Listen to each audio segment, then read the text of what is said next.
Live from our posh studios along the I-35 corridor, it's time once again for a couple of cold ones with Corey and Carlyle. Man, that was a comeback right there. Now with 100% more Carlyle. What's going on, man? Not much, man. Welcome back. I'm back. I've been teasing people. People been saying, where's Carlyle at? And I've been just messing with him. Like, he ain't coming back. Quit asking me. And because I knew you were going to come back, so I said, hey. I went and walked through the Arctic for a month and, had to go talk to a guru, and we sat down with monks. Dude, I did. I sat down and they said, so why did you come to us? And I laid out my soul to them and said, this is why I'm here. And they said, really? You walked all the way out here for that? Get the fuck out of here. Go back and record your fucking show. Yeah, what are you doing here?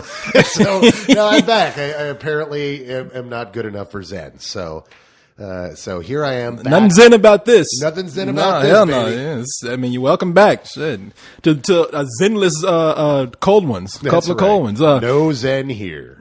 So, you look more relaxed, man. Dude, no, I needed to. I've been doing this for a long time. I mean, I talk about that, and people, the people who read my weekly dump, they've started to see, wow, he really does write a lot. I mean, I tend to write between 10 and 15 pieces a week.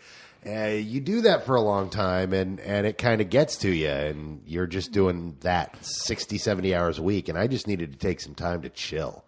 Yeah, no, hey, man, you remember back in the day when I used to go crazy on people? I remember. Yeah, I'd get tired, and I wouldn't sleep, and I'd start drinking, and I'd just go mad. And the word motherfucker, I've never heard it used as often or as violently as I heard out of you back in the day. I think I actually made whole sentences out of variations of motherfucker. On live television. Motherfucker, fuck your mother, fuck motherfucker, fucking motherfucker. Except much angrier and throwing chairs. Yeah, I don't want to. I actually saw you throw a chair once. I never threw a chair. You threw a chair. When did I throw a chair? It was the one day what was it? It was the one day that we had other people in the booth. Remember when we tried recording with all five of us? I got up and walked out, but I didn't throw a chair. You threw a chair. If I threw a chair, it was like the chair went back against the wall when I got up, and I didn't throw it. My ass threw the chair. I didn't throw the chair. This was. Keep in mind, Corey. This was back in the rage days. This is not a reflection of who you are. I was now. raging against the machine. This was back in the day when you used to turn green and Corey smash and all hell would break loose and we would all duck because shit would come our way. I never recall throwing a chair. And I wouldn't be surprised, as angry as you were that day. As a matter of fact, you guys missed probably the angriest night I had when somebody said something to me out in the middle of the street and I just got into a fight, and I was glad nobody saw that. I think it was at that time where I was like, hey, maybe I'm not doing this right. Yeah. Maybe I should stop drinking before I go out. What the fuck you looking at? So you want to go ahead and get into the top top five brought to you by Bill. Okay, let me bring it up right here. I want to let people know. Now, this week, I just got back from out of town. I got to apologize because we didn't have a cold ones up yesterday. And we've been good about getting them up on Monday. I mean, we will regularly get them up on Monday unless I go on a business trip and things might happen weird. I would have actually called you and done on the phone with you anyway, knowing that I was behind, but internet went out at the place I was staying. You know what? And I didn't want you to. It really was, for my return to a couple of cold ones for the first time in a month, I wanted to be here in the room and do a couple of cold ones. You want to come in crystal clear. That's right. Actually, I was going to call co-host and do it with him. That's a mistake. And we were supposed to do it on Sunday, and then you and I were going to do it tonight. So I didn't work out. But anyway, I apologize to everyone. We're here now. We're going to have this one tonight. We're queer. Get used to it. Speak for yourself. And then you don't want them to get used to it? You want them to always be stunned by our queerness? I don't think they're stunned by anything at this point. We made so many gay jokes that people probably think, you know what? I wonder if these guys are really gay and they're just making jokes trying to. I just got back from a recording session with over in the Leog Center. Oh, you with Cyrus? I was with Cyrus and Jason, and man, they could not stop. Cyrus in particular could not stop talking about my dick. It was very uncomfortable. And he likes to use that word. I mean, he's really gay with it. He likes to say cock. Yeah. He doesn't say dick. He's like cock. Yeah, he says with his feeling. Yeah, he's just like Carlyle's cock. Dude, why are you thinking about my cock? I'm just making a small penis joke. Dude, why do you even gotta bring up a brother's junk? That's And he was wearing a leather outfit at the time. It was assless chaps. It was like that Gimp Pulp Fiction shit. I want to talk about Carlyle's cock. Bring out the Cyrus. Cyrus is asleep. Better wake him up then. I'm looking up here. Oh, the reason why I brought up why I'm doing something with co-hosts is because shows them getting long. I don't know if I can stay that long doing 2-hour shows because co-host and I, we're going all night and I'm supposed to be at home. And by that point, we're like, damn, we talked a long time. So what we're doing here is our usual thing. We do this, the top 5, talk about stuff that went on during the week. And then, it was the email that always ran along with us. Yeah. And if I find a good email, I'm gonna, especially if it's towards you, I'm gonna read it or you can read it or whatever. But I'm gonna save a lot of celebrity stuff and, the email stuff for co-host. He loves talking about the celebrity stuff. I just don't like it. And that's one of the reasons I don't like to cover it. It's not that I have anything against it. I don't like thinking about it. I hear you. I mean, well, hey, look, we're going to have 2 things to give people. Like, so we just need to come up with another clever name that Alex Hacker can make an acronym out of. Co-host has been trying to think of one. I've been trying to think of one. Well, you thought of this one. Maybe you can think of a name for it too. I will brainstorm it. And I'm not going to do it right this second. I was going to wait. Let's take 10 minutes. No, I'm kidding. Yeah, no, let's get on to the top 5. Okay. Brought to you by Spill. All right, number 5 is number 5. Oh, there we go. There we go. See, I'm back, brother. I'm back. Let's try that again, just for let's do it. All right. Number 5. Hey man, I gotta admit to you, this is no bullshit. I feel good vibes from you, man. Dude, I told you that my month vacation did a world of good for me. I got to cleanse all this BS. I got de-stressed. I ain't gonna lie to people. We had some serious talks, and it was I was like nervous, and I was feeling shitty, and I was like, man, I don't like talking to people like that. And then it quite literally was. I needed a vacation, and now I'm back. And I'm good old-fashioned Carlyle. So let's get into the number 5 and see who had the number 5 spot. It was Burn After Reading, the Coen Brothers movie. Burn After Reading. Still going. Yeah, still going. 45.6 million. So far, brought in 6.2 million this weekend. That's doing really well compared to the pace that was set last year by No Country for Old Men. So is this already doing better than No Country for Old Men? Pace wise, it is. When No Country for Old Men came out, it took well over a month and a half before it almost crossed 50 million. And here they are ready to cross 50 million. Of course, this is a comedy versus it has Clooney and Pitt. It has Clooney and Pitt. Yeah, I mean, you ain't gonna. You get those 2 guys in a movie. I mean, they could be pieces of shit, talking pieces of shit. And this George Clooney and Brad Pitt. That movie's gonna do well. You think, but then you look at what happened to Leatherheads. I mean, Leatherheads was even good. But that was Clooney. There was no Pitt. There was no Pitt. It was Clooney without the Pitt. Exactly. Now, so you put them together, that movie would have been a hit. Into the Clooney, there's a nice soft Pitt. And there you go. And now there's. Yeah, the ladies love that. Those guys they're a force when they're together. So, you know what? I saw a different number for this, but this is still amazing, and we'll talk about it after the top 5. Number 4. Fireproof. And now people are like, Fireproof? What the fuck is that? It's a Christian film brought to you by Christian people starring Kirk Cameron. Yeah, and for those of you who don't know, Kirk Cameron what was the show that he was on? Growing Pains. I never watched that show because I hated that show. Well, dude, it was for white kids. Oh, is that what it was? Dude, it was Alan Thicke and Kirk Cameron. And on the final season of the show, they brought on the plucky kid who was played by Leonardo DiCaprio. Oh, see, I never watched that show. Leonardo DiCaprio was the messed up plucky kid who comes in the final season of Growing Pains. So I was going to say Webster. They finally brought on a black kid. So. No, it wasn't Webster. No, I grew up watching Growing Pains. Yeah, I know a lot of people did. It was one of those shows I never watched. I mean, even when Kirk Cameron wasn't as righteous as he is now, he got on my fucking nerves, man. So but yeah, this is people. If you ever watch Growing Pains, Kirk Cameron was a star. I mean, he even talks about how he was kind of going off the deep end because he had women throwing themselves at him. He had all kind of temptation around him, and then one day he found God. And he has been really strong Christian. I mean, strong Christian. No, you don't mean a strong Christian. You mean he's a Christian. I'm trying to say Christian without being insulting. I am a Christian, so I'm allowed to say. It's like you're allowed to make black jokes. You're allowed to use the N-word. I'm allowed to make fun of Christians. Okay, because he's one of those batshit crazy Christians. He's one of those off the deep end Christians. Like, you know, I'm surprised he doesn't. I would be surprised if he didn't sleep with an acoustic guitar just so he could play a song to God in case he woke up and was a little scared. He's one of those. Like, I don't think there's been a prayer show that he hasn't appeared on at one point in time. Yeah, no, and you know what? I actually admire that guy for doing what he believed in, because he walked away from fame. He's one of those rare guys who said, you know what?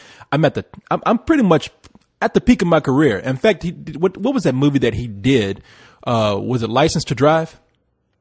No, it wasn't License to Drive, because that was the Coreys. Okay, that was the Coreys. He did a movie where he was a teenager, and and the movie wasn't. It didn't do crazy well. Did a couple movies, like the one that I always think of is the Trading Places movie that he did with what was his name? Judge Reinhold. With Judge Reinhold. Yeah. No. Was it not Judge? I think that was the. No, he did the one with. No, Kirk Cameron was the one with Dudley Moore. The one with Judge Reinhold was with Fred Savage. Oh, was that the Fred Savage one? Yeah, Freddie Savage and Judge Reinhold were the Trading Places one. Then it was Kirk Cameron and Dudley Moore. And I can't remember the one with Fred Savage and Judge Reinhold was called Vice Versa. Right. Yeah, I don't remember what the Kirk Cameron one was called. But you were going on to a Kirk Cameron story. Oh no! I was just going to say it wasn't a big deal. I mean, that's a part of the story. I mean, he was at that point where he was making movies that weren't so good, but you could tell that if he continued, he probably get some big role. I mean, he might have been like the Shia LaBeouf type guy.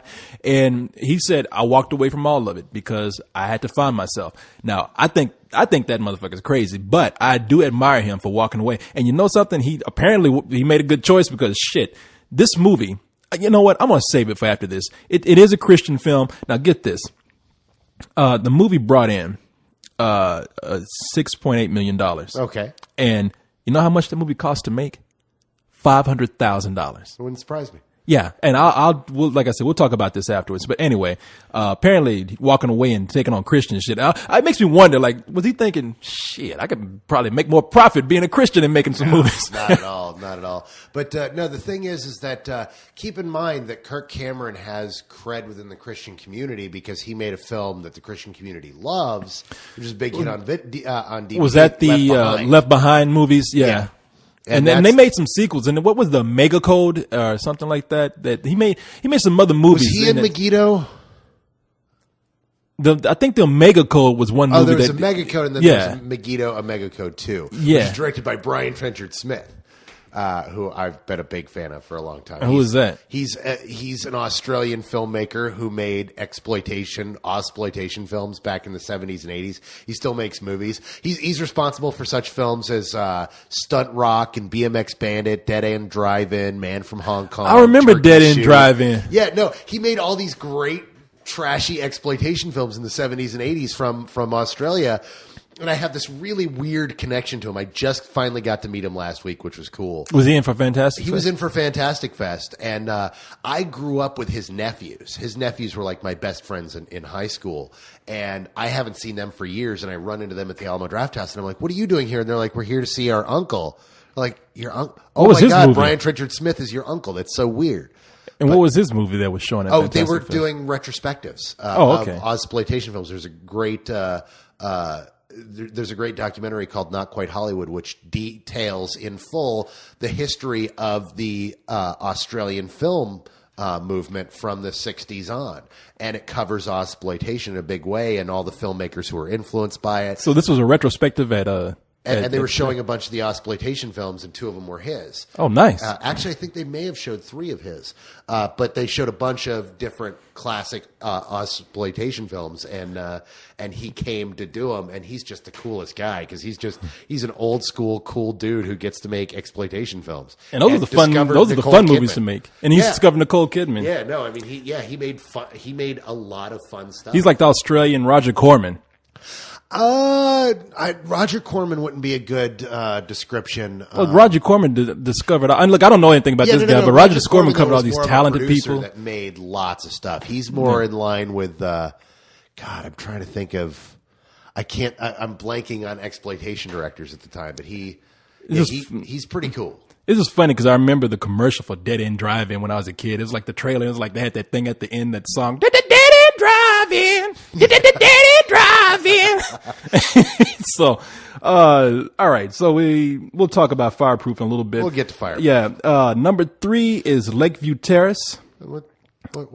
Oh, I'm sorry. I'm so used to like doing this now with nobody. Okay, let me start over. Okay, Fireproof we'll talk about in a little while. Number 3.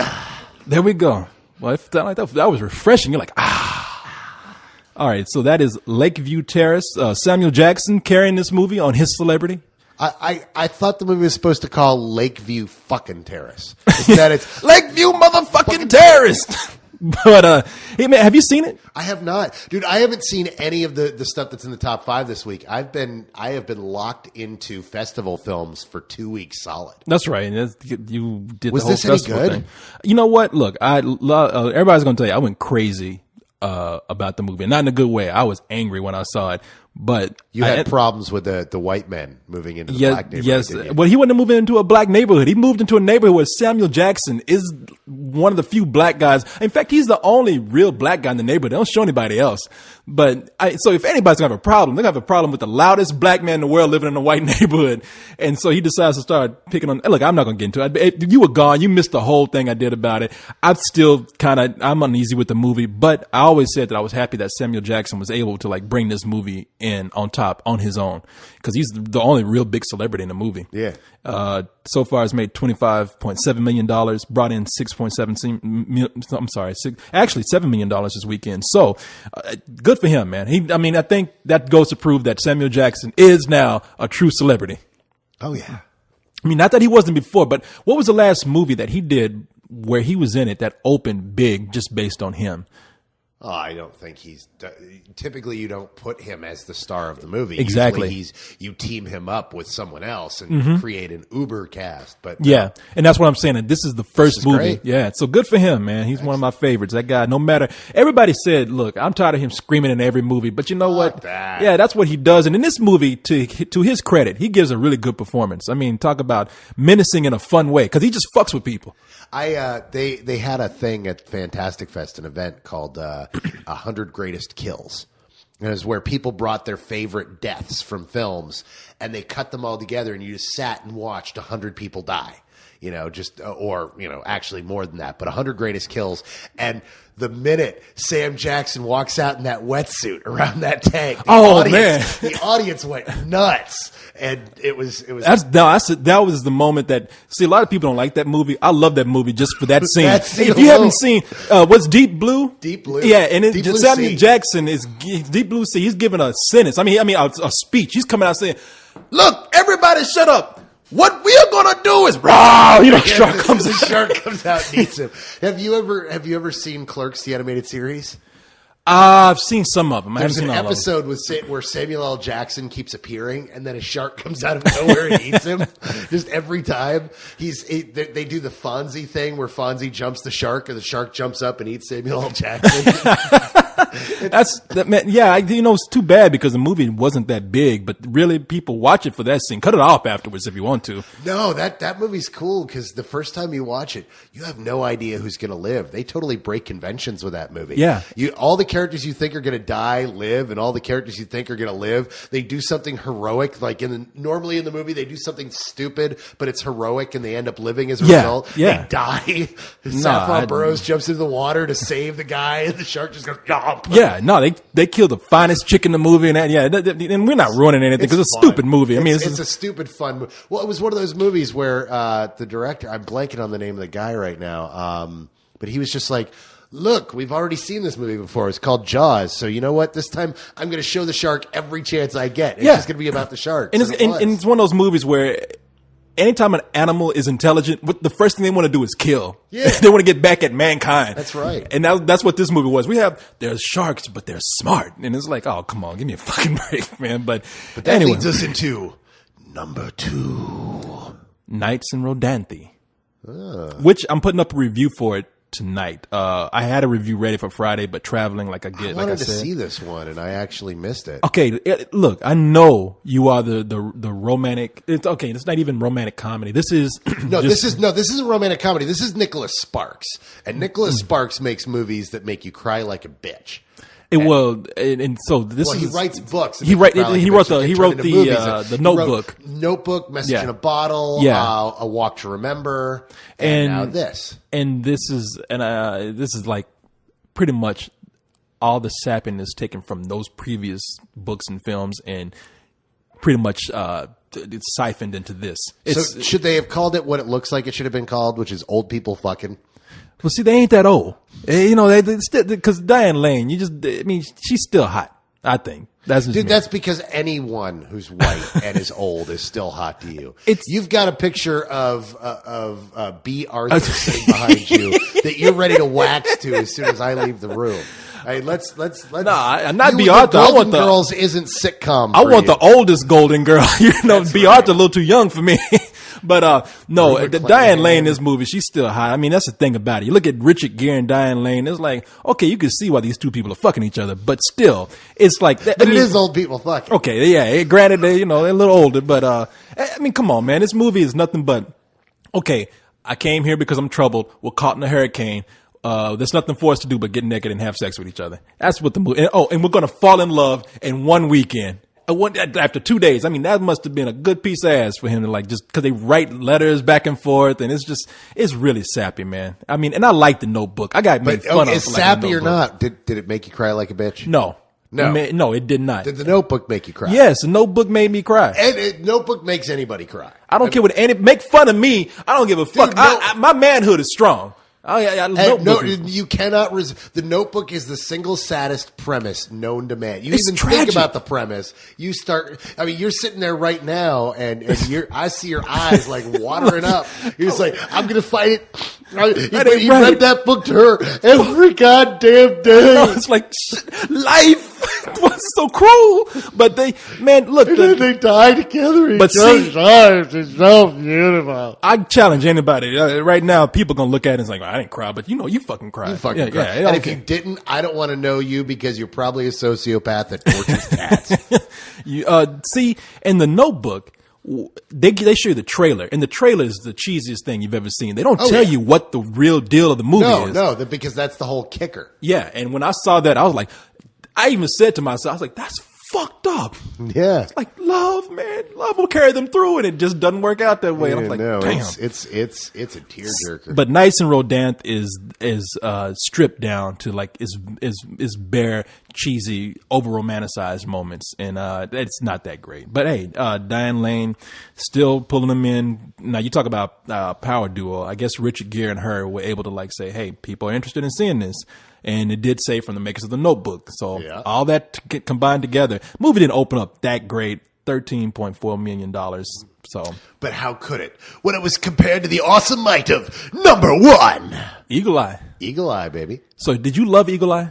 I dug Eagle Eye. I didn't love Eagle Eye. I dug it. I enjoyed it quite a bit. I thought it was a fun movie. I really dug the premise. But like all of DJ's previous movies, the third act gets a little stale. He takes these great ideas. DJ Caruso. He takes these great ideas. He makes very original feeling films where he takes old ideas, but he updates them and makes them fresh and cool. And then he's like, oh, we'll just end it like a typical Hollywood movie. Yeah. Did well as expected. $29.1 million. Star power of Shia LaBeouf. And a good premise. Now, look, people jump my shit about this, man. This is one of those movies I could not win from losing. It's like either people came back and said, I really like this, or most people came back and said, oh, this is the dumbest thing I've ever seen. How could you give this movie a matinee? And I have to agree with them. And that's exactly what I would have given it. It's a matinee. Yeah, it's dumb. It's the dumbest thing I've ever seen, especially when they reveal what Eagle Eye really is. I don't think that's dumb. I liked that idea and I liked where they went. But then when you go back and I was talking to another film critic, Devin Farici, who's one of just the harshest critics I know. He writes for Chud, and he's like, but this, and when the cables break, then it's just magic. Because how can you actually do that? And I'm just like, oh shit, you're right. No, if you go back and put everything together, you put it together, and it's like, yeah, that doesn't make much sense at all. No, it is. I would dare say idiotic. But see, here's where the movie worked for me. Look, a lot of movies do this. It moves so fast that you're not really thinking about that. Well, I mean, even in the movie, I'm thinking, that's stupid. Because I had to come out and tell some people walked out of it and they literally loved it. And I was like, I can't love it because it's dumb, but it's fun to watch. Yeah. No, that's the thing about Caruso's movies, man. It's bam, bam, bam, bam. He does not let up. It just keeps going and going. And this movie really was well paced. And every time there's a twist, it changes the whole nature of the movie and you're just reeling from it. And I really dug where it was going at the end there. And then I felt it kind of pulled back and cheaped out a bit. But I thought, I just like you, I felt it was a matinee. I enjoyed it. But it's not something that I'm going to need to own on DVD. Yeah, and tell me you didn't like Billy Bob Thornton when he came on every now and then. I mean, dude, Billy Bob is one of those infinitely likable guys. When they give him a good character, not a sleazebag to play, he's just so good old boy that you can't help but love him. Yeah, exactly. I mean, in this movie, see, that's what I'm saying. I know it was dumb. I mean, I would tell people if you're one of those people, so you think I can't look over illogical stuff. If you keep the pace going long enough, I'll ride with it, even if I know it's stupid. But if you're one of those people who just can't, no matter how well paced the movie is, it's not for you. I was able